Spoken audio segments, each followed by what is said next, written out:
What do you think this means for misconceptions in the Arab world in terms of people coming over here and being able to see what the Middle East is all about? I think the World Cup in the Middle East will go a long way, a very, very long way towards alleviating a lot of these misconceptions. I mean, if we look at the benefits of South Africa, we could see what that meant for Africa as a continent.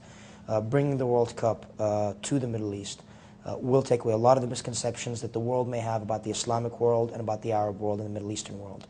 But at the same time, it also worked the other way around and allow the Islamic and Arab world to also look at different people from different parts of the world even more, to be able to participate with them even more and celebrate with them 30 days of the beautiful game that, again, will create stronger bonds and open up more and more doors for dialogue. Again, another example of a very successful World Cup in doing that was Germany. Germany 2006 did change the misconception that the world had about the Germans within Germany.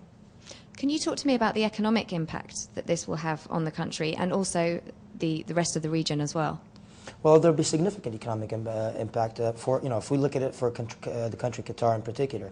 Of course, having the World Cup here, again, with a significant number of infrastructure developments that are already occurring, and in addition to some of the requirements for the FIFA World Cup, the construction industry itself will increase significantly. But again, the best thing about the World Cup for Qatar is it complements very well our plan of economic diversification. What we would be doing is we're investing significantly in the tourism industry, as I said earlier. We're looking towards developing the education industry. We're looking towards developing the media and the broadcasting industry with the advent of the Qatar Barwa Media City. So there's a number of different areas that are being undertaken right now or being looked at towards diversifying the economy. World Cup in the Middle East, in Qatar, will assist in diversifying that economy. Of course, the tourism industry will benefit significantly, but also the sports industry, which is a vibrant industry in most parts of the world, especially in particular Europe, for example, will be allowed to be developed over here. If you look at it throughout the region, if you look at the Middle East in general, of course, the tourism industry will benefit indirectly, but also, as I said, the other service sectors industry will develop further because people will want this to be a successful World Cup for Qatar and for the region itself. There's going to be a huge amount of fans that are coming to the country to watch the games. They're going to be here for up to a couple of weeks if their team is successful, potentially a month. What are those fans going to do outside of the games? Well, there's different sections to do. There's, of course, first, if we look at Qatar itself. Now, there's a number of activities and hidden jewels that are available in Qatar that not a lot of people are aware of. Again, believe it or not, the desert is always a viable option. We've had a number of media visit the desert actually a few weeks ago during the FIFA visit, and they had a great time and they enjoyed themselves. There's, of course, so it's the sun, the sand, and the sea. But at the same time, we do have other activities and other initiatives that are being undertaken right now.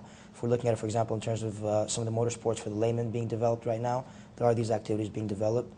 We've just recently opened up one of our first aqua parks that had a very significant or a very positive demand for it.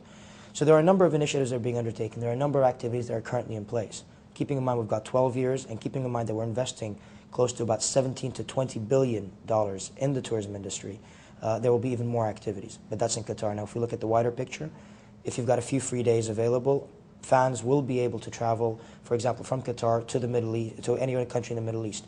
Egypt, for example, Syria, Lebanon, Oman, to be able to experience the true Middle Eastern culture, the true Middle Eastern geography, and to get a real experience of what the Middle East truly means.